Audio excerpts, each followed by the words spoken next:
Hello student, welcome है आप सभी का आपकी अपनी अकाउंटिंग की क्लास में। आज के हमारे इस वीडियो लेक्चर में हम जो फाइनेंशियल अकाउंटिंग में पार्टनरशिप अकाउंट के बारे में पढ़ रहे थे, तो उसमें हमने टॉपिक स्टार्ट किया था एडमिशन ऑफ पार्टनर, जिसमें हमने एक जो पॉइंट है, एक टॉपिक है, वो कवर किया था determination of new profit sharing ratio and sacrificing ratio. तो आज हम एक नया टॉपिक पढ़ेंगे, नया टॉपिक मतलब नेक्स्ट टॉपिक पढ़ेंगे।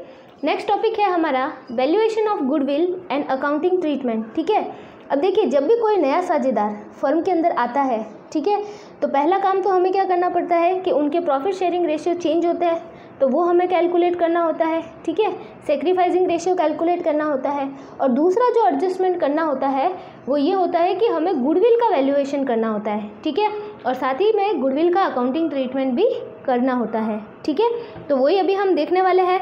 तो देखिए, वैल्यूएशन ऑफ गुडविल की बात करें, अगर ख्याति के मूल्यांकन की बात करें, तो ख्याति के मूल्यांकन की 3 विधियां हैं। ठीक है, methods of valuation of goodwill कितने हैं? 3 है।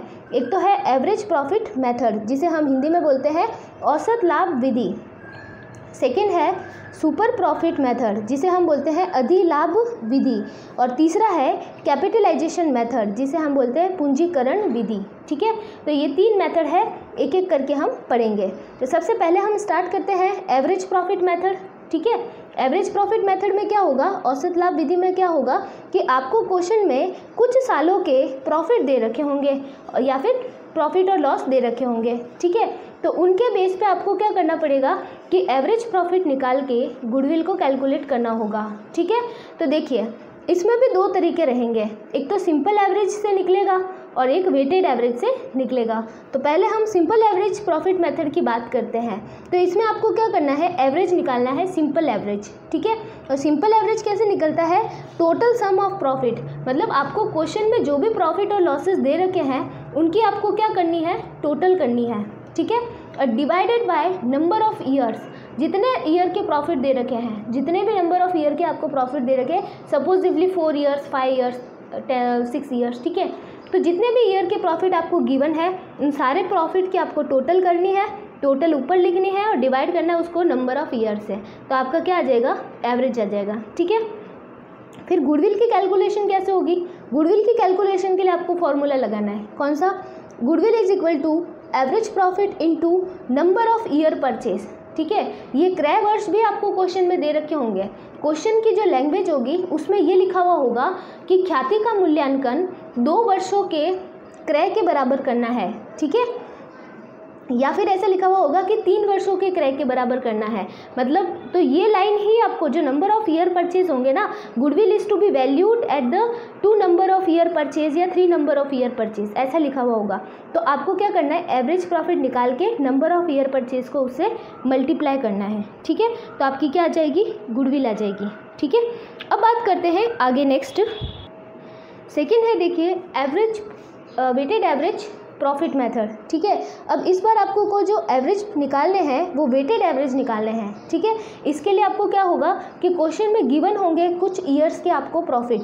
ठीक है, और साथ ही में आपको कुछ वेट भी दे रखे होंगे, और अगर आपको वेट नहीं दे रखे हैं तो आपको 1 2 3 4 एज्यूम करने हैं। ठीक है, और आपको क्या करना है, उन प्रॉफिट को उन वेट से मल्टीप्लाई करके वेटेड प्रॉफिट निकालने हैं। ठीक है, समझ में आ रहा है मैटर, आपको क्या दे रखे होंगे, प्रॉफिट दे रखे होंगे, आपको वेट भी दे रखे होंगे। ठीक है, और अगर आपको वेट नहीं दे रखे हैं तो आप एज्यूम करोगे 1 2 3 4, और उसके बाद क्या करोगे कि आप ईच ईयर के जो प्रॉफिट होंगे उसको उसके वेट से मल्टीप्लाई करोगे और मल्टीप्लाई करके वेटेड प्रॉफिट निकालोगे। ठीक है, फिर फाइनली क्या करोगे, वेटेड एवरेज प्रॉफिट आप कैलकुलेट करोगे। ठीक है, वेटेड एवरेज प्रॉफिट कैलकुलेट करने के लिए क्या करोगे, फॉर्मूला अप्लाई करोगे। ठीक है, टोटल ऑफ वेटेड, फिर उसको डिवाइड करोगे सम ऑफ वेट से। ठीक है, जो आपने वेट एज्यूम किए हैं या वेट आपने लिए हैं उनसे आप क्या करोगे, उसको डिवाइड करोगे, वेट की भी आपको टोटल लेनी है। ठीक है, फिर गुडविल कैसे निकलेगी, गुडविल निकलेगी weighted average profit into number of year purchase. ठीक है,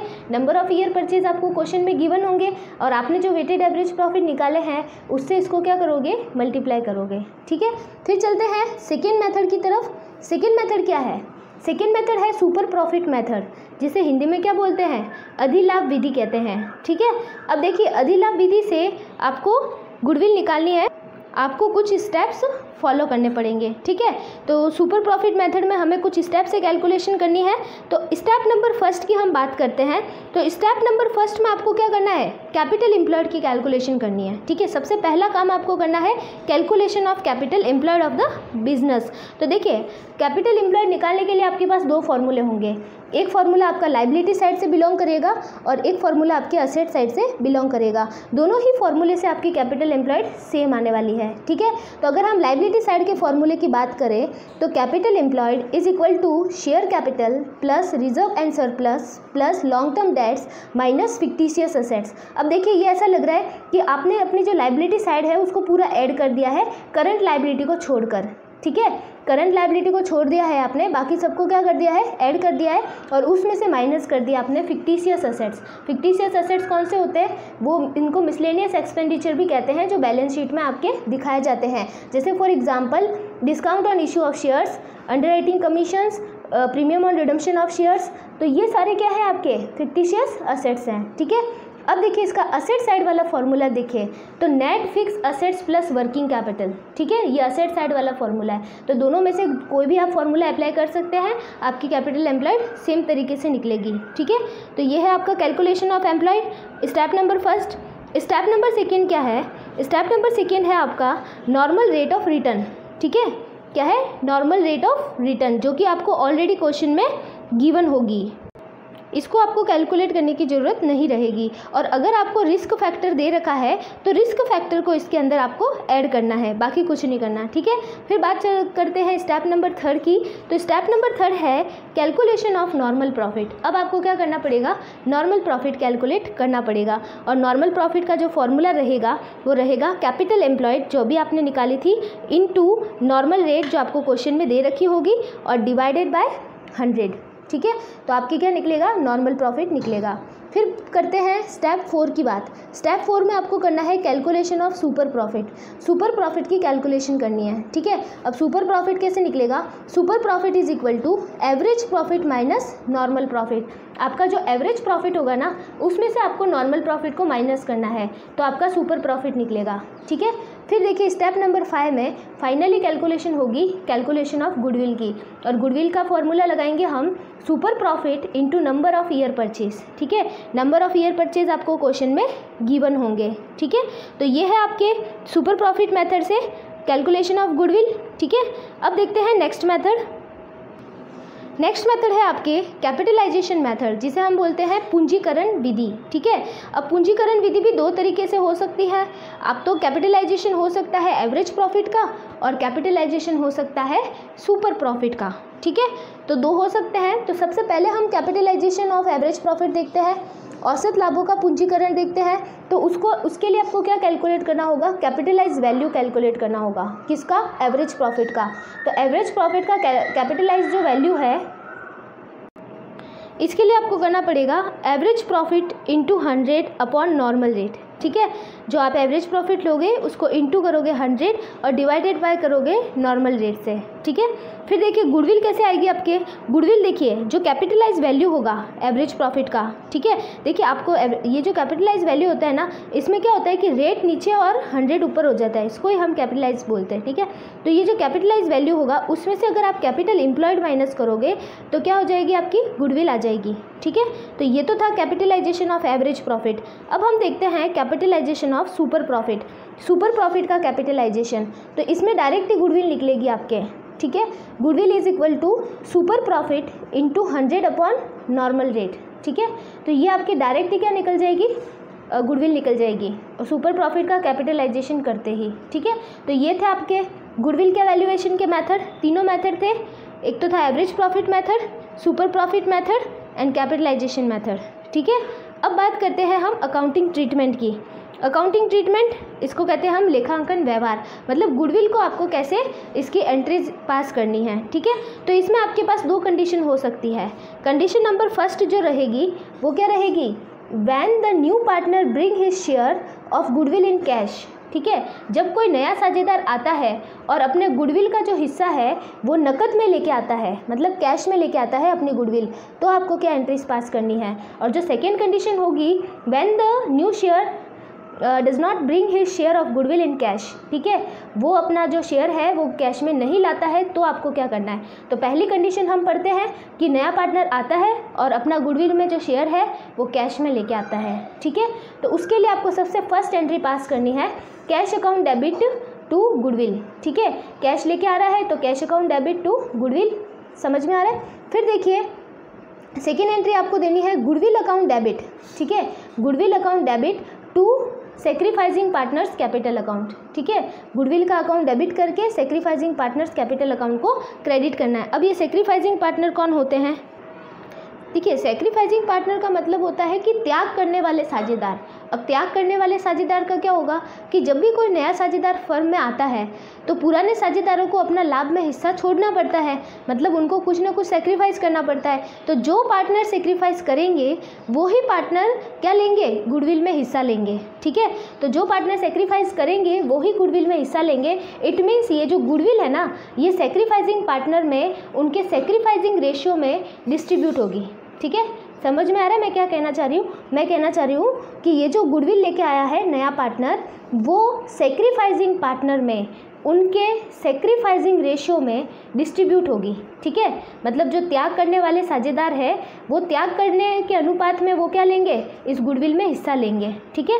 जितने का वो सेक्रीफाइस कर रहे हैं उनका सेक्रीफाइसिंग रेशियो हम फाइंड आउट करेंगे एंड देन इस गुडविल को हम क्या करेंगे, इन पार्टनर में डिस्ट्रीब्यूट करेंगे। समझ में आ रहा है, ठीक है। चलते हैं फिर देखिए थर्ड एंट्री जो होगी आपकी वो क्या होगी, sacrificing partners capital account debit to cash. और ये एंट्री आपको कब पास करनी है, if the amount of goodwill withdrawn, जब पार्टनर को जो गुडविल मिली है सेक्रीफाइसिंग पार्टनर को अगर वो फर्म से निकाल लेते हैं, विड्रॉ कर लेते हैं, तो आपको ये एंट्री पास करनी है, ठीक है। Sacrificing partners capital account debit to cash, clear हो रहा है। फिर चलते हैं नेक्स्ट कंडीशन पे। सेकेंड देखिए कंडीशन है when the new partner does not bring his share of goodwill in cash, जब जो नया पार्टनर है अपना गुडविल में शेयर कैश में लेके नहीं आता है, तो आपको क्या एंट्री करनी है, तब आपको सिंपल ही एंट्री करनी है, क्योंकि अब की बार गुडविल कैश में आई नहीं है तो गुडविल का नाम आपको लिखना नहीं है। तो आप क्या करोगे, पार्टनर के कैपिटल अकाउंट को डेबिट करके उस गुडविल को एडजस्ट करोगे, ठीक है। तो एंट्री क्या पास करोगे, new partners capital account debit, ठीक है। नए पार्टनर का कैपिटल अकाउंट क्या हो जाएगा, डेबिट हो जाएगा, और 2 हो जाएगा आपके सेक्रीफाइसिंग पार्टनर्स कैपिटल अकाउंट, ठीक है। ये एंट्री आपको पास करनी है जब नया पार्टनर अपना शेयर गुडविल का कैश में लेके नहीं आता है, ठीक है। क्लियर हो रहा है मैटर। अब देखिए एक और नोट हम देख लेते हैं। नोट क्या है, the amount of goodwill already existing in the is written off by the debiting capital account of old partner in their old ratio. देखिए कभी कभी क्या होता है ना कि जब हम क्वेश्चन करते हैं तो हमें पहले से ही बैलेंस शीट में गुडविल दिख रही होती है, ठीक है। और जो नया पार्टनर गुडविल लेके आता है वो तो नई वैल्यू की हुई गुडविल में से लेके आता है। तो अगर आपको पहले से ही बैलेंस शीट में गुडविल दिखे तो उस गुडविल को क्या करना है, आपको ओल्ड पार्टनर को ओल्ड रेशियो में डिस्ट्रीब्यूट करना है, ठीक है। मतलब उस पुरानी गुडविल को क्या करना है, रिटर्न ऑफ करना है और ओल्ड पार्टनर के ओल्ड रेशियो में, ठीक है, by debiting the capital account of old partner in their old ratio. Clear हो रहा है कि वो जो पहले से ही आपको बैलेंस शीट में गुडविल दिखती है ना, उस गुडविल का क्या करना है, ओल्ड पार्टनर को ओल्ड रेशियो में बांटनी है। समझ में आ रहा है। तो ये है आपके अकाउंटिंग ट्रीटमेंट ऑफ गुडविल, ठीक है, और वैल्यूएशन ऑफ गुडविल। और बाकी के आगे के जो एडजस्टमेंट के टॉपिक है वो हम नेक्स्ट वीडियो लेक्चर के अंदर डिस्कस करेंगे। Okay, thank you so much.